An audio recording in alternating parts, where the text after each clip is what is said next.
This is a time to uprise. Welcome to today's show.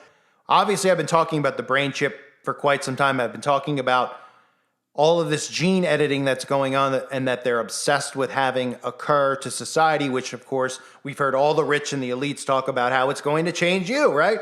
And now, conveniently, we've seen Elon Musk become a hero for Christians and conservatives out there because they just are looking for a hero when really they should just be looking to Christ, who is the only hero that's ever existed. We have an article from Insider, How Brain Chips Can Change You. Studies show that Elon Musk's new tech can bend your mind in strange and troubling ways. Oh, that sounds like fun. Sign me up. You mean a lobotomy? Is that what you're saying? You mean something in my brain that's going to control me, from the outside? Is that what everybody wants and needs? Apparently. And I'll show you a video in a few minutes of just how you should look at all of this stuff, because we all look at it and we're like, nobody's going to do this. Nobody's going to want it. And I just saw a video on YouTube, and the guy is like, how exciting is this? This is great. The people in the comment section, I can't wait. And right, remember, that's where the superhero, superhuman programming comes in with all of these nerd movies that have just, it used to be like 1989's Batman was out. Like, all right, there's Batman. I mean, every month we have movies. I've never seen such a dork fest. Ant-Man. Oh, what? Galaxies of the Nerds. Oh, wow. Who's ever heard of this crap? And they just push it and push it and push it. It's programming so that people want to be like superheroes, because that's how they're going to market these things. And that's exactly what you see in the comment sections of the video I'll show you in a few minutes, where people are just drooling over this when all of us are going, oh, this is insane. Nobody would do this. Oh, yeah? Oh, yeah? Well, you saw what the outbreak everyone just did to themselves. They'll be doing this too. So Elon Musk wants to put a computer chip in your brain, as we all know. Well, maybe not in your brain, but in the brain of some human somewhere. Musk's neurotech startup Neuralink has been working toward implanting a skull-embedded brain chip in a human since it was founded in 2016. After years of testing on animal subjects, Musk announced in December that the company planned to initiate human trials within 6 months. Neuralink has spent over half a decade figuring out how to translate brain signals into digital outputs. Imagine being able to move a cursor, send a text message, or type in a word processor with just a thought. Yeah, no thank you. Has anyone ever imagined that? Why would you imagine that? How lazy can you be? Oh, my brain's telling me to turn the light switch on. Oh, the lights went on. Oh, is it that hard to get up and hit the switch? Oh, apparently it is for people. But they just see that. They don't see past it. They don't go, oh, wow, if it's reading my thoughts and I'm saying turn on the lights and the lights are going on, what else is it reading that I'm thinking? Right? And people are like, well, I'm not ashamed of it. Oh, yeah? Any bad thought that pops into your head, like going and visiting Klaus Schwab or something like that, the police will be at your door in 5 milliseconds. Any thought, and it doesn't matter what your political affiliation is. So this goes on to say, imagine being able to move the cursor, send a text, blah, blah, blah, with the initial focus on medical use cases such as helping paralyzed people communicate. Musk has aspired to take Neuralink's chips mainstream too, as he said, put a Fitbit in your skull. That's what they're advertising it as. I've used that before, and I've also mentioned, because Fitbit, if you're not understanding what they mean, Fitbit and all of this technology, this wearable technology, is just a way to desensitize you to get it in your body. Think about how pointless the Apple Watches are, and Fitbit, right? I know some of you like it, probably have it, and I'm not saying you're a bad person if you have this stuff. I'm telling you the purpose of it, right? You're like, oh, it's just to track my calories. That way I can lose weight. Okay, well, in reality, you can really just track your calories. But all right, you want to track your everyday calories, go ahead. But they're desensitizing the majority of society into learning all of these things about what's happening inside of their body by wearing it on them. Sooner or later, just like a big cell phone that Zach Morris used to use on Saved by the Bell turned into a smaller phone, a sleeker phone. Now we have the eye lenses, the phone in your eyes, Bluetooth in your ears. It all keeps shrinking, so eventually it could be inside of you. And that's where Neuralink comes in. And that's where everyone's hero, Elon Musk, comes in. The other side of it is how they market this with helping paralyzed people communicate. This is so that they can use this as a tool. So that when people like me come out and we say all this stuff about how bad it is, they'll say, well, that's what their opinion is. But think about the lives we could help. And all the suckers out there, all of these weak people who think that all these rich people actually care about us and want to help us. So they've been brainwashed into being, philanthropists, which again, another thing I've warned about from day one. People are like, you're crazy. Philanthropy, it's nice to be a philanthropist. It's nice to give money to people. All part of just brainwashing society into this stuff. Give. Even though you should give to people, you should help people, okay? they're using it as a weapon against us. So this is a perfect example. Paralyzed people. Well, this like technology should be legal, they'll say, because it'll help a paralyzed person be able to read. And you're selfish if you don't agree with that. When all of us should say no technology like this should exist. And if, maybe for the bare minimum, if you want to say that somebody's paralyzed who gives consent, wants to use this type of stuff, all right.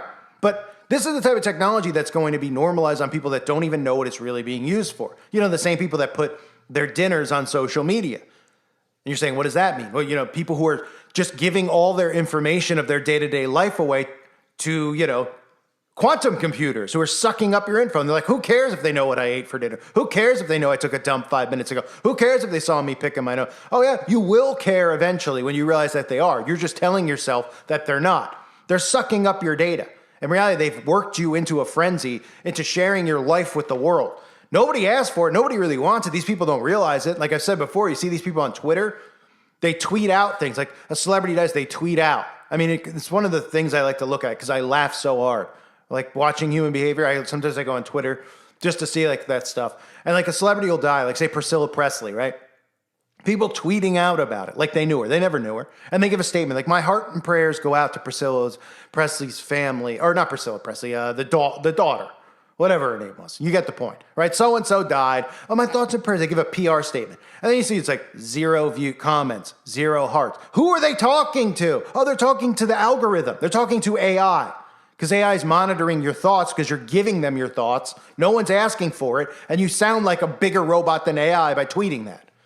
That's the world that we're living in. So this goes on to talk about how it's going to change you, transform you. Remember, these are all trigger terms that they use. The transformation, the transformation, the transformation. They say from science fiction to billion-dollar industry, the article goes on to brag about. But they talk about how eventually it's going to change your mind. There have been no confirmed cases of terminal man-style violent rampages caused by BCIs, but compelling evidence suggests the devices can cause cognitive changes beyond the scope of their intended applications. Some of the changes have been positive, after all.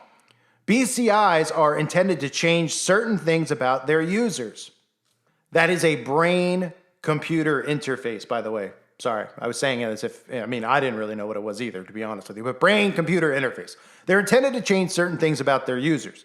Wexler, the University of Pennsylvania philosophy professor, interviewed people with Parkinson's who were undergoing deep brain stimulation, a surgical treatment that involves implanting thin metal wires that send electrical pulses to the brain to help abate motor symptoms, and found that many had lost their sense of self before undergoing treatment. Many felt that the disease had robbed them in some ways of who they were. It really impacts your identity, your sense of self. If you can't do the things you think of yourself of being able to do, in these instances, BCIs helped the people feel like they were returning to themselves by helping treat the underlying disease. And again, that's how sick they are. They're going to use poor victims of these things as their test dummies, as they always do, as their science experiment. And then they're going to prey off of that to get these types of things passed, right? To say it's normal. We should have these on every shelf in the store, right? And then we should have people who don't have Alzheimer's use it. They'll desensitize you with that, right? So you're used to the technology, you hear about the technology, oh, okay, it doesn't scare you anymore. Then they'll start saying, well, this technology, did you know that you could, you'll have more energy? You will sleep less and be up longer? You'll have a better sex drive? You'll be able to lose weight faster? They'll use all those types of things. And once everyone's desensitized to it, then people will be willing to try it. They'll be like, I didn't hear any stories on the news about people combusting from the chip. Oh, don't worry about the chip changing you. Well, of course the chip is going to change you. Now, I'm going to play the clip I was talking about. You'll get a laugh out of it because if you're listening to this and you listen to my channel, you're like, nobody's going to do this. Who is dumb enough to do this? I mean, other than these people who are really, really sick and are like desperate to try, I understand. I'm not saying anything bad about those people. But we're talking about our entire society that's eventually going to have this implanted in them. And Klaus Schwab has said it, right? It's going to be implanted in you and it's going to change you, just like, this is saying. But take a look at this positive spin, how these absolute imbeciles think that this is going to be good for society and it's exciting. It's insanity is really what it is. What if technology could help blind people see again? What if we could send signals to specific parts of the brain and spinal cord to help paralyzed people move their limbs with enough strength to walk, run, and even lift weights? How cool would it be to operate your smartphone simply by blinking your eyes?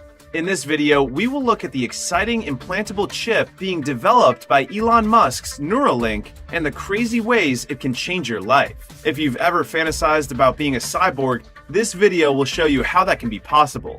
With the progression of brain-machine technology, humans can better interact with technology around them, effectively becoming cyborgs.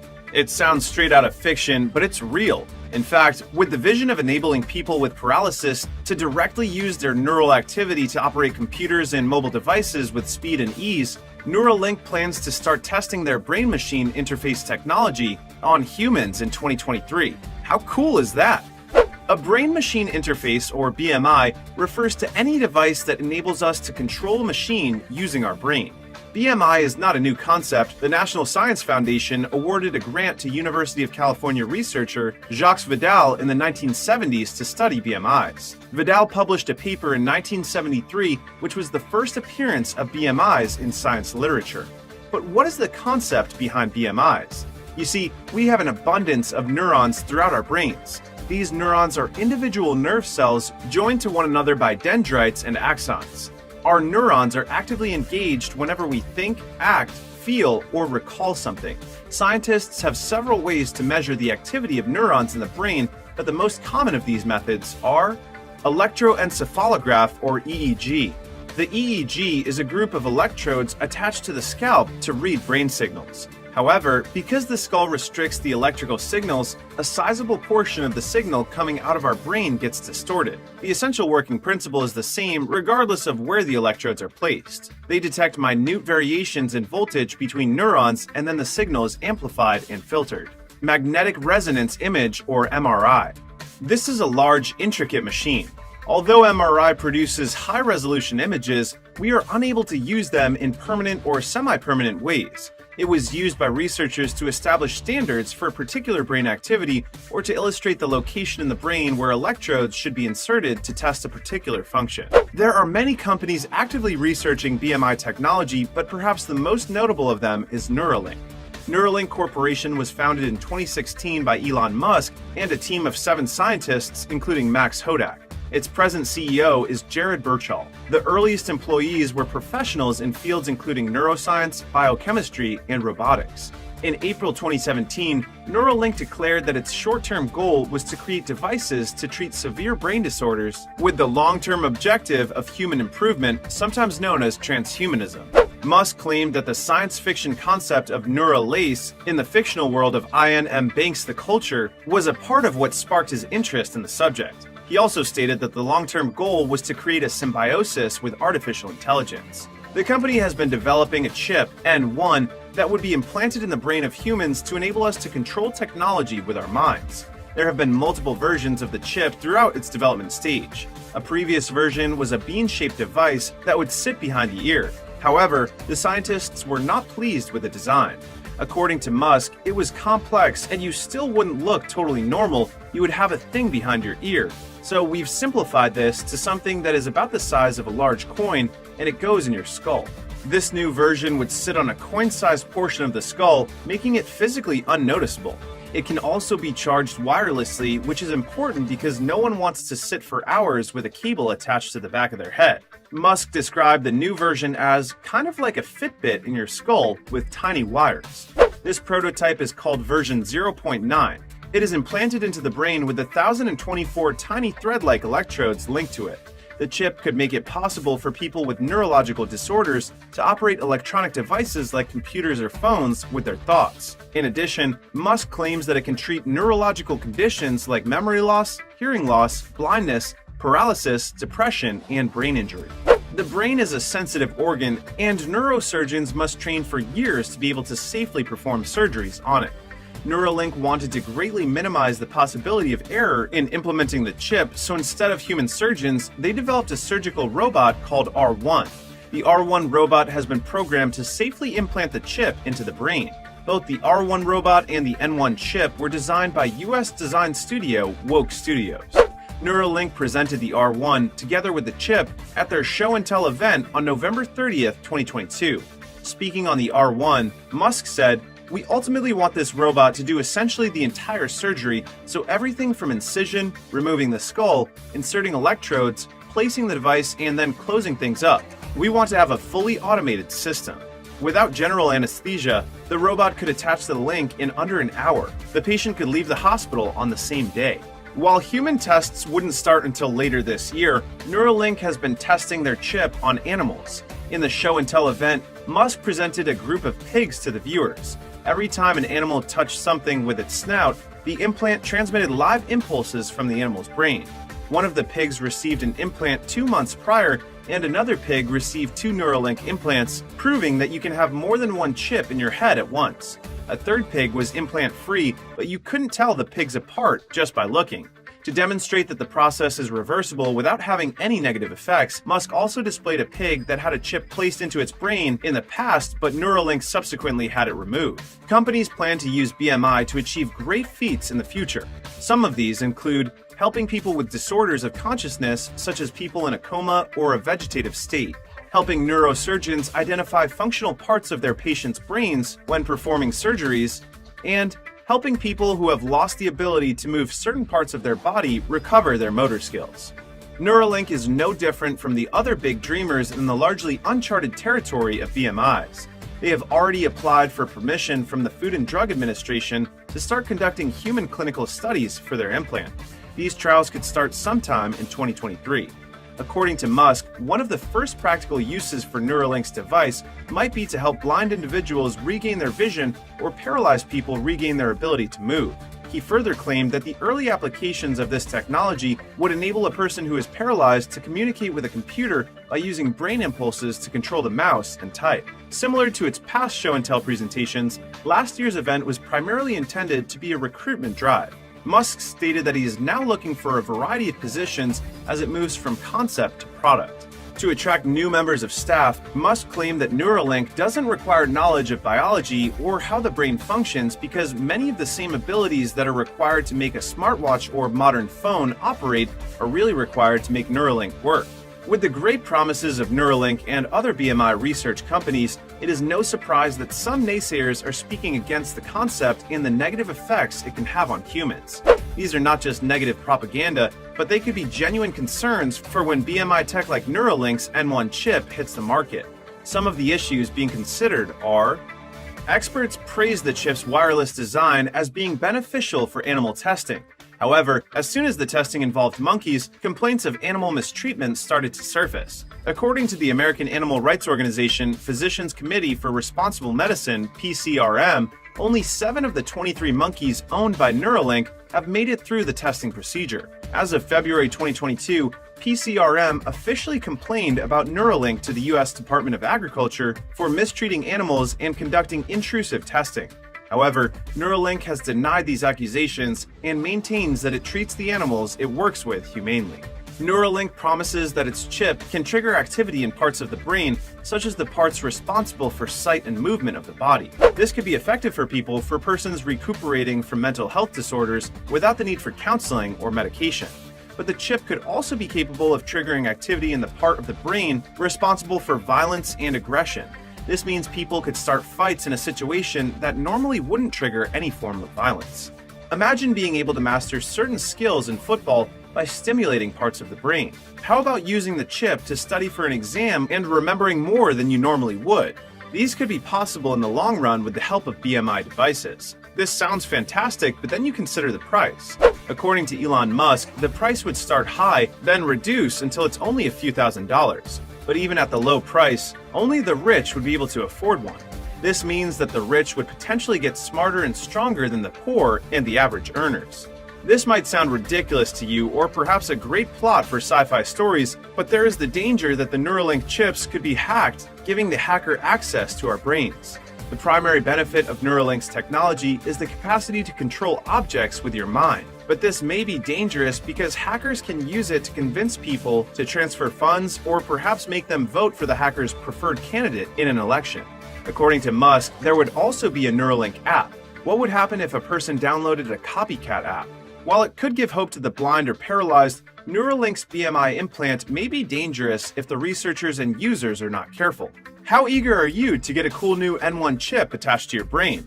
What would you do with your new BMI superpowers? I mean, so could you be more embarrassed if you see something like that, listening to You're listening to all the I'm sure you heard all the stuff in it and you're like, that sounds horrible. That sounds scary. That doesn't sound safe. It sounds like possibly the mark. Blah, blah, blah. You can go on and on and on. While the guy's narrating, he's talking about how great it is. This is what they've done with humans and technology.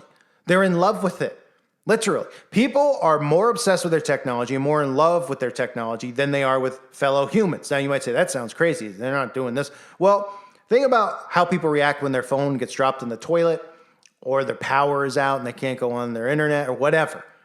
They have spasms. Now, people like me and you don't, but the majority of people do. You ever seen somebody who loses, a teenager who doesn't have their phone or loses their phone and has to like run to Verizon? I've seen it before. I've seen family members. I'm like, wow, this is sick and it's sad.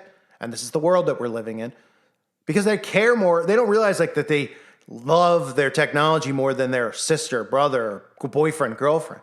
But in reality, they're spending more time with their technology. They're obsessed with it. That's what they've desensitized people to and gotten people obsessed with subliminally and inadvertently. People don't realize it. And if you ask them, they'd be like, it's not true. I don't love my phone more than my boyfriend. Like, how many hours a day are you on your phone? I guarantee it's more than with your boyfriend because you're at work on your phone, you're in bed on your phone, you're talking to him on the phone instead of in person, right? I mean, seriously, and it goes both ways, obviously, boyfriend and girlfriend, both of them. And you might say, oh, my mother. Well, how often do you call your mom if you don't live with your parents anymore? Or even if you do, how often do you talk to your mom every day? So I guarantee you're spending 15 times more time on your phone. And that's a love of phone, a love of technology. And this will be something, and this is how they continue to do it. This will be worked into people's lives. It'll be normalized. People will be desensitized to it all, and they'll be willing to accept it. And then you have suckers out there like the video clip I showed you, where they're just, I can't wait. I mean, excuse my French, but the guy, it sounds like he had an erection over it. I mean, it's unbelievable. Oh, yeah, it's so cool. Is it cool? Is it? How insane can you be? Wow. I mean, it's one thing to say someone with Parkinson's, that it's going to help them brain function to communicate, or someone with, Lou Gehrig's disease or something horrible that can't speak. And you know what I mean? It's another thing just for a regular person. And again, I don't agree with it in any sense for anyone because, I don't. But you could pitch me that idea, but you can't pitch me a regular person. Oh, wow, I could have my lights go on and off with my brain just reading my thoughts. And I can't think further than this thought to actually think what the government's really trying to do. So please, let me have one in my head. And then I'm going to say, turn on my TV in my head and it's going to go on. Right? Then I'm going to have all these weird thoughts. And where are they going to go? What is it going to cause to happen around me? I don't think that far, so I don't know. I'm just going to hope that it turns the TV on. Huh? That's what we're living amongst, ladies and gentlemen. The dumbest time period. I thank everyone for being here. Hope you're doing well. God bless all of you and your families.